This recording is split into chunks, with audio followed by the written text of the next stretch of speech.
Hallo und herzlich willkommen in meinem Podcast über Stricken. Ich bin Ilona, ich bin Strickerin und Übersetzerin und wohne in der Stadt, die es nicht gibt, in Bielefeld, wo es auch gerade sehr kalt ist. Deswegen bin ich so eingemummelt. In meinem Podcast geht es ja normalerweise ums Stricken und Wolle und alles, was irgendwie damit zusammenhängt. Aber in der heutigen Folge werde ich kein Strick-Content oder keine Strickgegenstände zeigen, auch keine Strickprojekte. Diese Folge ist einzig und allein dem Thema Patreon gewidmet. Und zwar wurde ich von einer von euch gefragt, was ist denn Patreon-Kanal? Warum erwähne ich immer wieder irgendeine Patreon-Mitgliedschaft? Warum bekommen Patreons mehr oder was bekommen Patreons überhaupt? Oder nicht Patreons, sondern Patroninnen und Patronen oder Patrons. Das ist immer ein sehr schwieriges Wort für mich. In jedem Fall wurde ich gefragt, was ein Patreon-Kanal ist, wo es ist, naja, was man da irgendwie machen kann. Und deswegen dachte ich, ich mache mal eine separate Folge. Die erscheint jetzt einfach nur als eine Folge, die im Rahmen meines Podcasts erscheint, aber die behandelt nur meine Aktivitäten und allgemeine Informationen über Patreon. Dienst oder Kanäle, Patreon-Webseite und so weiter. Also, wenn ihr unbedingt in einem Podcast Strickprojekte und Wolle sehen wollt, diese Folge ist nichts für euch, aber ihr könnt euch gerne andere Folgen von mir anschauen und da gibt es sehr viel Strick-Content, in der Regel auch mehr als andere Themen. Und wir widmen uns heute, wie gesagt, dem Thema Patreon. Und zwar Patreon im Allgemeinen und Patreon-Kanal von mir, Patreon-Mitgliedschaften, was bekommt man bei mir, was, ja, wie soll ich sagen, also was machen wir da auf Patreon, was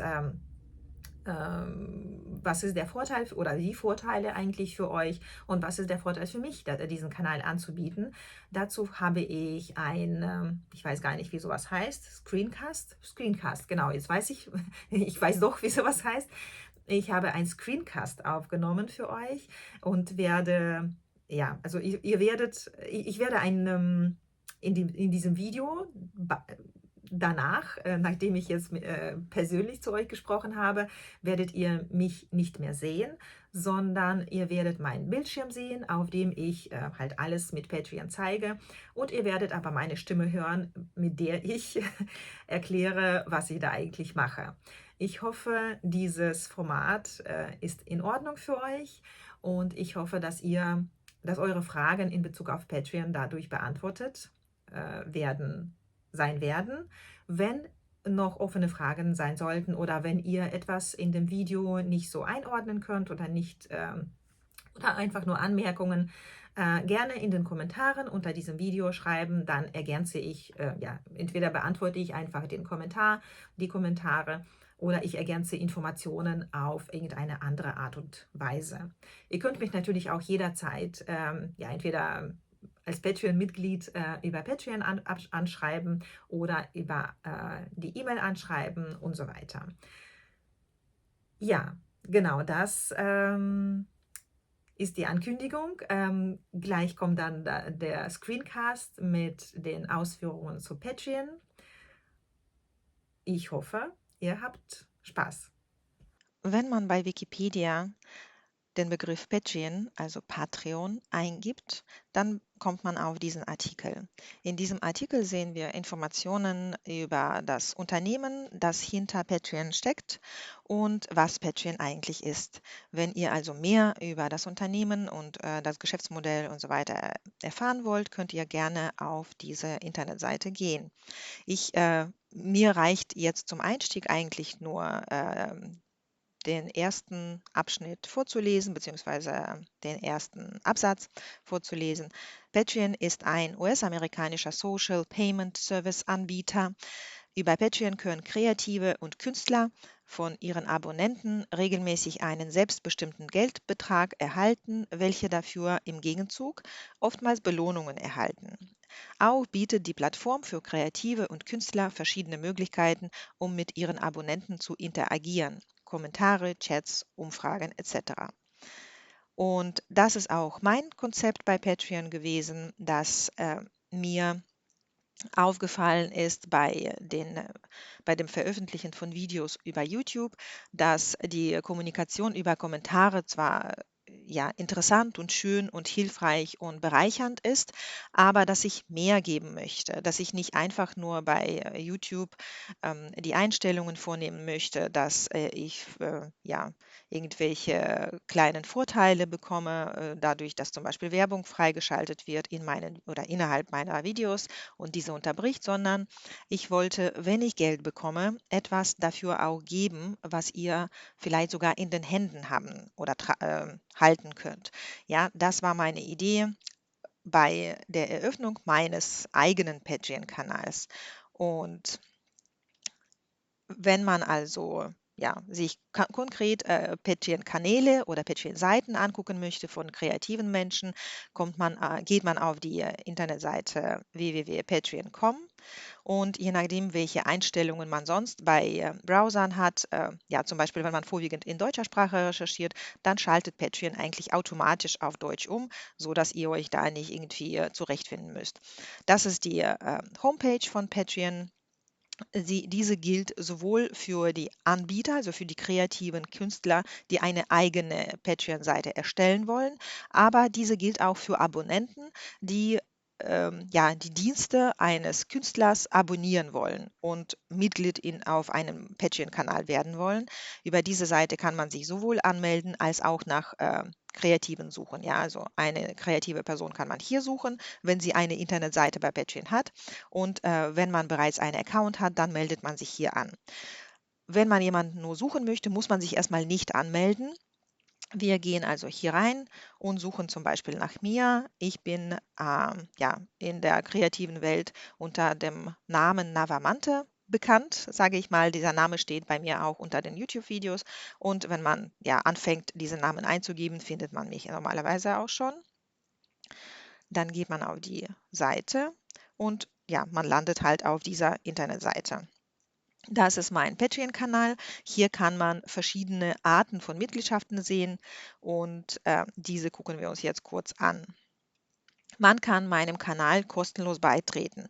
Dann kann man die Posts sehen, die ich zum kostenlosen ja, anschauen, freischalte.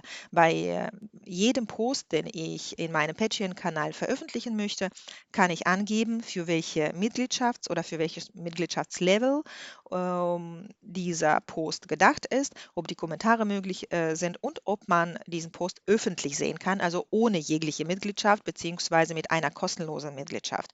Und ja, so kann man sich halt kostenlos anmelden, dann sieht man diese Posts. Man sieht, bei mir auf dem Patreon-Kanal gibt es bereits 122 Posts. Die meisten davon kann man nur sehen, wenn man eine Bezahlmitgliedschaft hat. Aber es gibt auch einige, die man ja so sehen kann, ohne dass man Mitglied wird, beziehungsweise mit einer kostenlosen Mitgliedschaft. Das sind in der Regel Posts, die zum Beispiel nur die Videos beinhalten, die auch auf YouTube veröffentlicht sind oder die ja so eine Art allgemeine Informationen, allgemeine Aufrufe beinhalten, die ich tatsächlich einfach über diese Internetseite zur Verfügung stellen möchte. Zum Beispiel Informationen über interessante Wollshops. Diese Posts, die kostenlosen und die gesperrten, die man nur mit der Bezahlmitgliedschaft sehen kann, sieht man auch direkt auf dieser Seite unten oder weiter unten. Hier sieht man auch, dass zum Beispiel ja, die meisten Posts locked sind. Man kann zum Freischalten beitreten. Ja, wenn man hier drauf klicken würde, würde man zu der Maske kommen, wo man sich halt anmelden kann. Ähm, das ist, das sind alles ja, gesperrte Posts. Das sind aber zum Beispiel offene Posts, also alle Vlogmas-Videos sind natürlich sowohl auf YouTube als auch hier sichtbar, mit meinem Kommentar aber normalerweise dazu, weil beim Veröffentlichen von Posts schreibe ich in der Regel was noch dazu oder mache Verlinkungen und ja, verschiedene Hinweise. Diese würde man dann hier auch sehen. Man kann hier auch kommentieren oder liken und die Videos hier sind werbefrei. Wie ich eben schon gesagt habe, gibt es ja auf meinem Patreon-Kanal einige Posts mittlerweile. Da sind nach Angaben von Patreon 122.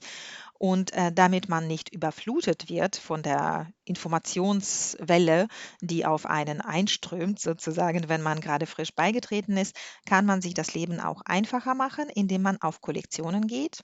Kollektionen sind Kategorien oder so eine Art Ordner, denen ich Posts, egal ob Videos, Texte, Bilder, einordne und die man dann leichter durchsuchen kann, vielleicht oder einfach nur leichter durchgucken kann. Hier möchte ich insbesondere auf zum Beispiel die Kategorie Knitting Pattern Translation hinweisen. Das ist eine Kategorie, in die ich Posts ablege, die mit Übersetzung von Strickanleitungen beschäftigt oder in denen es um die Übersetzungen von Strickanleitungen geht. So gehe ich zum Beispiel Kooperationen mit Designerinnen von Strickkleidung oder von Strickaccessoires ein, die ihre Anleitungen in englischer Sprache veröffentlichen, in Deutsch aber nicht. Denn eine professionelle Übersetzung ist ja hochqualifizierte Arbeit und hochqualifizierte Arbeit kostet einiges, wenn es zum Beispiel um eine Anleitung von, weiß nicht, 2, 3, 5 Seiten geht, dann können viele Designerinnen dieses Geld jetzt nicht unbedingt ja, investieren.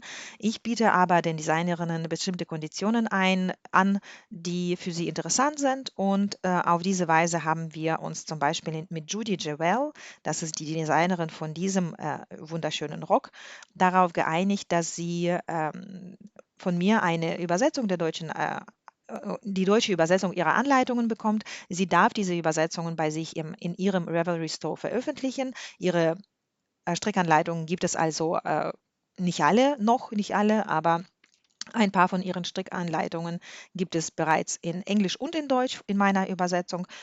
Und ich darf meine Übersetzungen ihrer Anleitungen für meine Patreon-Mitglieder kostenlos zur Verfügung stellen. Und hier sehen wir so einen Post, in dem so eine Anleitung veröffentlicht ist. Das ist die Anleitung für diesen wunderschönen Rock. Dann gibt es noch die Anleitung für ein Kleid. Das ist das Eva Afterdress, also das Kleid für immer sozusagen, für ein Mädchen. Dazu gibt es ein Video und die deutschsprachige Anleitung in diesem Fall. Ja, also dann möchte ich noch auf die Kollektion Knitwear Design hinweisen.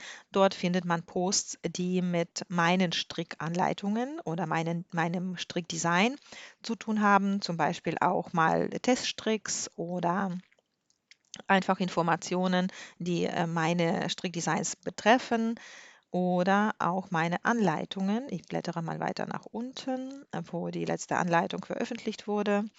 Das war zum Beispiel ja so eine kleine Anleitung oder ein Rezept für einen Wärmflaschenpullover, die ist dann direkt hier drin zu finden. Oder eine Anleitung hier zu meiner First Impression Blouse Plain Version. Die ist hier direkt abrufbar. Das gleiche betrifft die englischsprachige und die deutschsprachige Version von meiner First Impression Blouse. Die kann man hier auch herunterladen. Und wenn man zum Beispiel ja, Shops sucht, dann müsste das unter Garne zu finden sein, weil in den Shops kaufen wir normalerweise Garne. So, ich schau mal. Verlosungen sind auch hier drunter. Das sind lokale Wollgeschäfte, offener Post. Ja, das ist ein Post, auf den alle zugreifen können. Man sieht hier meinen Text, man kann hier Kommentare, auch wenn man gar nicht angemeldet ist, Kommentare veröffentlichen. Und ja, hier sind alle dazu berufen, äh, zu kommentieren und die Wollshops, also besondere, gute, ja, schöne, irgendwie besondere Wollshops zu erwähnen, damit ja, wir alle davon profitieren können, dass wir wissen, wenn wir zum Beispiel nach Düsseldorf reisen, dass wir da und da vorbeikommen können oder in Kiel oder in Friedrichskoog und so weiter an der Nordsee. ja, welche Shops man da vor Ort besuchen kann. Da kann jeder auf spannende Shops hinweisen. Dann gucken wir uns die beiden Mitgliedschaften an. Da gehen wir wieder auf die Startseite. So, und ich habe zwei Mitgliedschaftslevels, heißen sie, oder Mitgliedschaftsarten auf meinem Patreon-Kanal. Die beliebteste Mitgliedschaft ist The Knitting Translator Club Lite. Der englische Name ist quasi noch aus der Zeit beibehalten worden, in der mein Podcast auf YouTube auch The Knitting Translator hieß.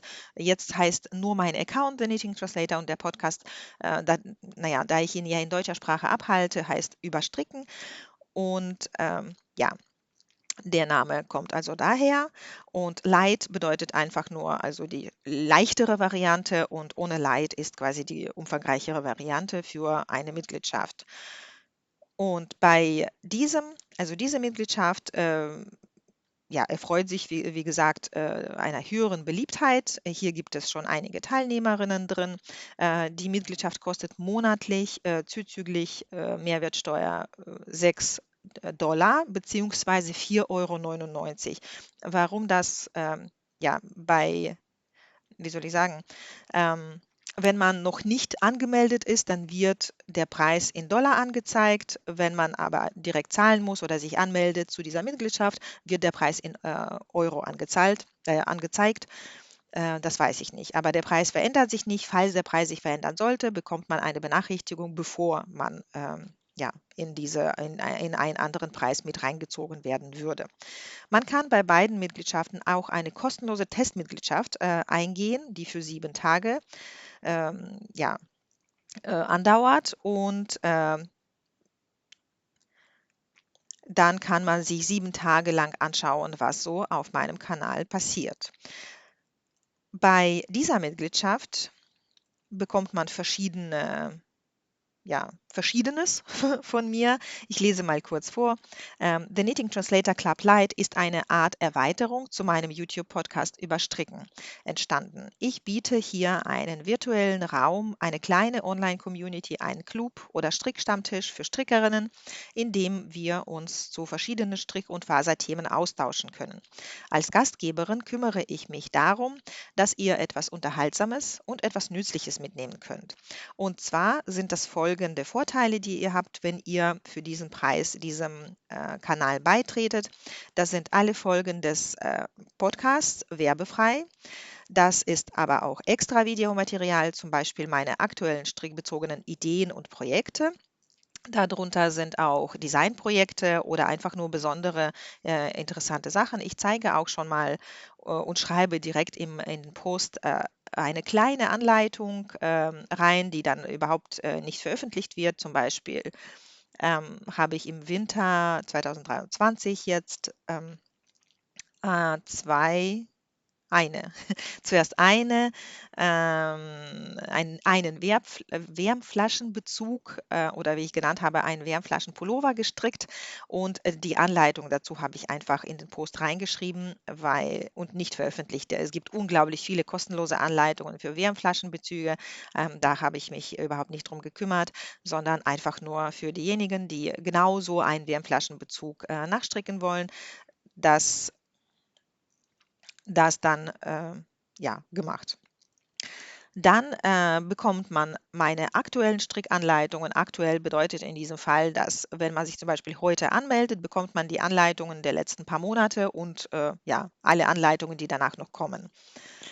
Dann werden es werden Gutscheine für meinen Etsy-Shop verlost. Solange ich über Etsy was verkaufe, also könnt ihr als Mitglied auch Gutscheine bekommen oder an einer Verlosung teilnehmen.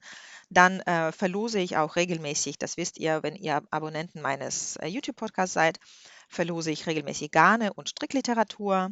Es gibt aber auch Online-Treffen ab Januar oder seit Januar 2024. Ja, veranstalten wir in eher unregelmäßigen Abständen, aber immer in Absprache mit Mitgliedern ein Stricktreffen online, bei dem wir zusammen sprechen, Kaffee trinken oder was auch immer trinken und stricken können und uns dazu austauschen können. Und bei Bedarf werde ich auch Glossare für Strickbegriffe für Englisch, Deutsch und Russisch-Deutsch teilen, da ich ja als hauptberufliche Übersetzerin auch ja, solche kontinuierlich auf- und ausbaue. Dann könnt ihr davon auch profitieren, wenn ihr solche Strickbegriffe braucht. Und ja, eines der Hauptziele bei dieser Mitgliedschaft ist natürlich, dass wir uns einfach mal austauschen können, dass das, was ich hier alles anbiete oder was ich zeige, auch als Grundlage für Gespräche, für den Austausch, naja, für Lachen und Weinen sein können. Und wenn ihr aber etwas mehr sprachliche Unterstützung beim Nachstricken von deutsch-, englisch- oder russischsprachigen Anleitungen in Anspruch nehmen wollt, dann könnt ihr dem nächsten Mitgliedschaftslevel beitreten. Das ist The Knitting Translator. Hier gibt es auch eine kostenlose Testmitgliedschaft für 7 Tage. Und bei dieser Mitgliedschaft geht es mehr darum, dass ihr mir auch konkret sagt, wie ich euch unterstützen kann. Also das ist eine Mitgliedschaft, die als eine Art Beratungskanal und ja, Beratungs- und Unterstützungskanal gedacht ist. Und die grundsätzliche Idee bei diesem Level ist, dass ihr meine Unterstützung beim Nachstricken von Anleitungen in diesen Sprachen nehmen könnt. Und ja, diese Unterstützung kann dann so aussehen, dass ich punktuelle übersetzerische Dienstleistungen euch im Rahmen dieser Mitgliedschaft äh, anbiete, dass wenn ihr zum Beispiel nach einer englischsprachigen Anleitung strickt und einen Absatz nicht versteht oder 2 Absätze meinetwegen, das ist gar kein Problem, dass ihr mir das zeigt und ich das für euch entweder komplett übersetze. Bei kleineren Umfängen kann ich das komplett machen oder dass ich euch in deutscher Sprache einfach nur genau erkläre, was da eigentlich verlangt ist. Natürlich könnt ihr in diesem Kanal auch Glossare und alle anderen Vorteile aus dem The Knitting Translator Club Lite haben. Die sind hier quasi mit drin. Und hier gibt es dann auch noch, wie gesagt, zusätzliche Unterstützung, die auch mehr darauf bezogen ist, dass ich euch beim Nachstricken von fremdsprachigen Anleitungen unter die Arme greife. So, das sind diese beiden Mitgliedschaften. Hier gibt es auf der Internetseite auch noch ein bisschen Informationen über mich und zu den beiden Levels. Und wenn man angemeldet ist, ich melde mich mal an. Ach nee, ich mache Folgendes. Wenn man die Mitgliedschaft mit einem der Clubs sozusagen beitreten möchte, dann benötigt man ähm, ein Account. Und um das zu zeigen, wie man beitritt, zeige ich das kurz, melde ich mich naja, zu einem der Mitgliedskanäle bei anderen Kreativen an. Das wollte ich sowieso machen. Und dabei geht es um Finnish Knitting Stories. Das ist auch ein Podcast, den ich sehr gerne schaue. Das ist eine finnische oder ja, ich glaube, aus Lettland oder Litauen kommt Jana ursprünglich, aber sie lebt schon sehr, sehr lange in Finnland. Ich sage deswegen auch eine finnische Strickerin und Handfärberin und Wollladenbesitzerin, die auch einen sehr schönen Podcast auf YouTube macht. Und sie hat eben auch vor kurzem einen Patreon-Kanal eröffnet und dem möchte ich beitreten. So, das ist Finnish Knitting Stories. Man kann kostenlos beitreten zum Beispiel oder man kann sich für eine Bezahlmitgliedschaft entscheiden. Und ich nehme jetzt die günstigste Mitgliedschaft bei ihr, damit ich euch zeigen kann, wie das Ganze hier abläuft. Man kann also mit einem Google-Account beitreten, man kann mit Apple weiterfahren, mit Facebook oder mit einer ganz normalen E-Mail-Adresse. Da ich bereits angemeldet bin, übernehme ich einfach nur meine entsprechende E-Mail-Adresse und ja, melde mich über meinen Account an. Wenn ihr noch nicht bei Patreon angemeldet seid, würdet ihr an dieser Stelle einfach weiter geleitet und könnt dann einen Account gleichzeitig erstellen. So, ich habe jetzt mein Passwort hier und man sieht, es gibt ja hier ein ganz normales Kauffenster, sage ich mal, das ist bei mir jetzt voreingestellt, dass ich über PayPal zahle, aber es gibt noch eine weitere Zahlungsmöglichkeit, das ist die Kreditkarte. Ja, oder halt eine entsprechende Karte, mit der man online bezahlen kann.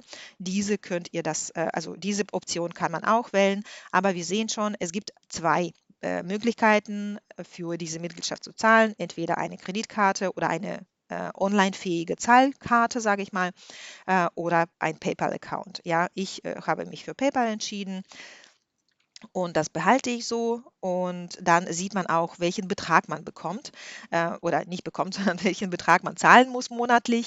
Das ist im Fall dieser Mitgliedschaft 6,50 $. Dazu kommt noch die Mehrwertsteuer und der Gesamtbetrag, der sofort fällig ist 7,74 $.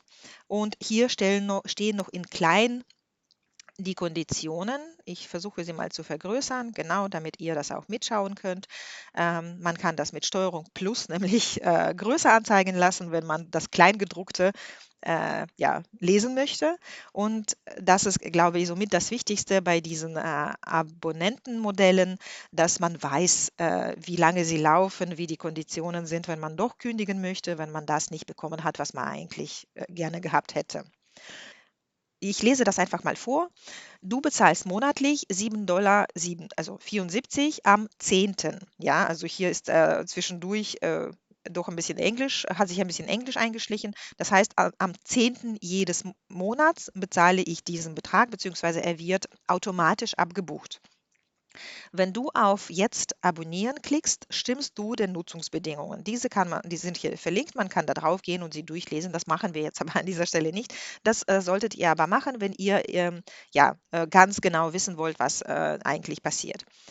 Und den Datenschutzrichtlinien, ja, also hier ist alles rechtens und alles korrekt eingerichtet für den deutschen Markt. Dieses Patreon-Abonnement verlängert sich automatisch monatlich. Ja, also wie wir hier gesehen haben, am 10. wird der Betrag abgebucht. Jeden Monat, wenn ich nichts dagegen mache. Wenn sich der monatliche Betrag erhöht, erhältst du im Voraus eine Benachrichtigung. Ja, das ist ja auch sehr hilfreich, wenn ich jetzt zum Beispiel als Kanalbetreiberin sagen sollte, ja, tut mir leid, Inflation, ich möchte ab dem nächsten Monat nicht 4,99 €, sondern 5,99 € im Monat haben, dann würde ich das bei mir in dem Kanal einstellen und ihr würdet aber benachrichtigt werden, sodass ihr in dem Moment kündigen könnt, wenn ihr dann sagt, nee, so viel will ich dann doch nicht zahlen. So, und das ist auch eine sehr wichtige Info. Du kannst dein Abonnement jederzeit in deinen Mitgliedschaftseinstellungen kündigen. Und ich verkleinere das wieder, damit das gescheit aussieht und klicke auf Jetzt. Na? Auf Jetzt abonnieren, aber das funktioniert nicht. So, jetzt fortfahren mit PayPal.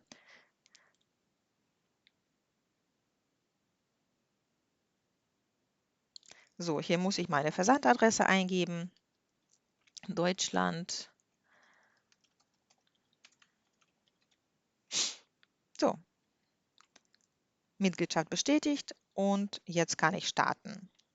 Und da ich bereits Mitglied bei diesem Kanal mit einem anderen Account bin, ich habe auch für meine übersetzerische Tätigkeit einen Patreon-Account, gehe ich in meinen anderen Account und lösche dort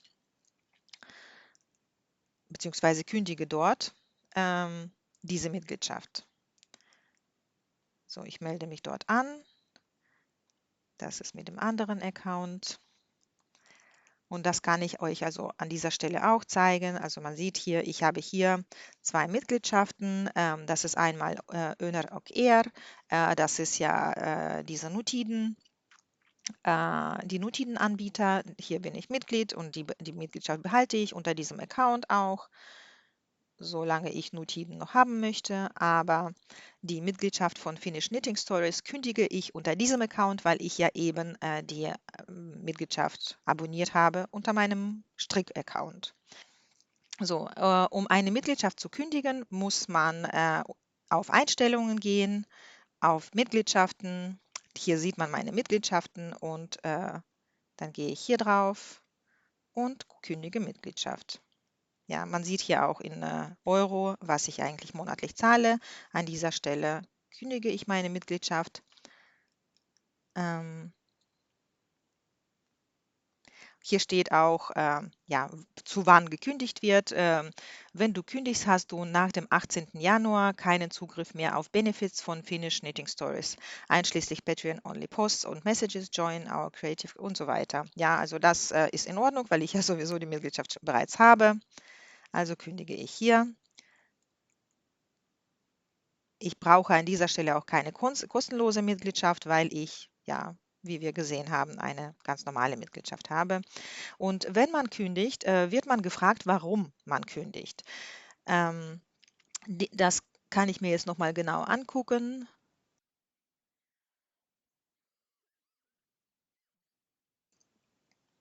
So, hier sieht man zum Beispiel, dass ich ja, meine Mitgliedschaften hier habe. Davon sind diese beiden kostenlos und diese ist eine Bezahlmitgliedschaft. Und hier sieht man auch, dass man zwei Accounts hat, wenn man sich anmeldet. Einmal einen Account als Kreativer und einmal als Mitglied. Ja, wir wechseln wieder zu meinem Account als kreative Person, als ja, begeisterte kreative Person, sage ich mal. Ja, innerhalb. Hier sehen wir, wie es innerhalb des Kanals aussieht, wenn man Mitglied wäre. Die Informationen sind dann so angelegt, dass man eine kleine Navigation links hat, ja, über die man auf verschiedene Sachen zugreifen kann. Ähm, und ja, dann sieht man auch die Posts, die ich hier angeboten habe. Das ist zum Beispiel die Einladung zum Teststrick, der aktuell gerade läuft, während ich dieses Video aufzeichne. Da habe ich zum Beispiel nicht nur den Aufruf gestartet, sondern auch gezeigt, wie man die Größe des Handschuhs eigentlich misst. Ja, hier sind verschiedene Informationen und die Mitglieder haben direkt auch die Version der Anleitung bekommen, die aktuell existiert. Das heißt, sie müssen nicht das heißt, Sie müssen nicht am Teststrick teilnehmen, aber Sie können sofort im Prinzip dieses Strickstück schon stricken, müssen natürlich damit rechnen, dass die Anleitung noch korrigiert wird, weil dafür werden ja die Teststricks gemacht, dass entweder Fehler oder Unklarheiten ausgemerzt werden können, vielleicht zusätzliche Informationen reinkommen, die nützlich sein können für den Stricker.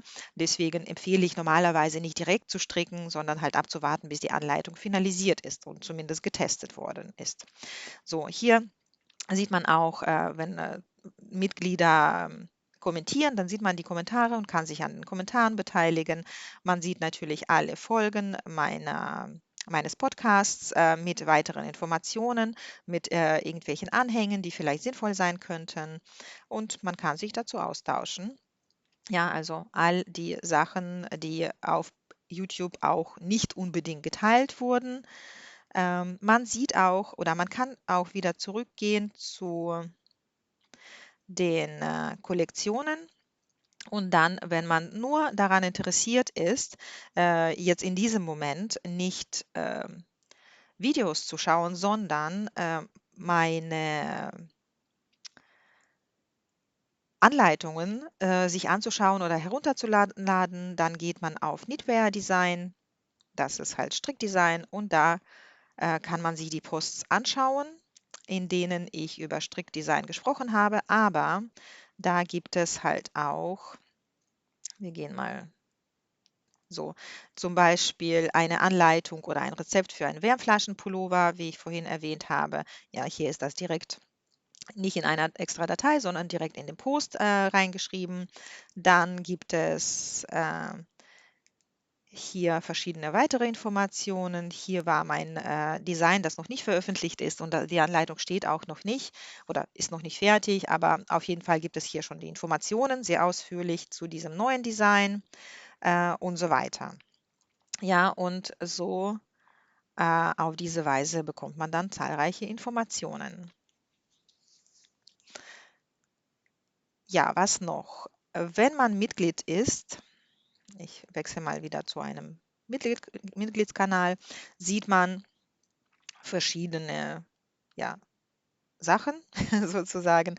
Zum Beispiel, ähm, ja, die wichtigsten Informationen sind, glaube ich, hier diese. Man kann jemand anderen suchen, man kann sich mit Menschen austauschen, also man kann Direktnachrichten an die kreative Person schreiben.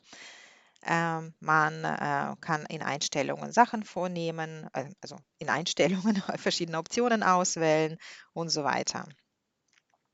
Das war's zu Patreon. Ich hoffe, das war hilfreich und ich würde mich sehr freuen, euch auf meinem Patreon-Kanal zu begrüßen. Nochmal, ich hoffe, eure Fragen wurden beantwortet. Ich ja, bin euch sehr dankbar, dass ihr euch das Video angeschaut habt. Wenn euch das Video gefallen hat, gerne auch auf Daumen hoch drücken.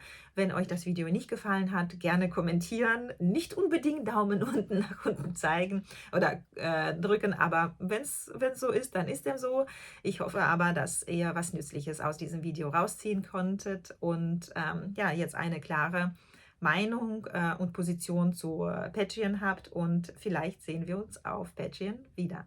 Bis bald. Tschüss.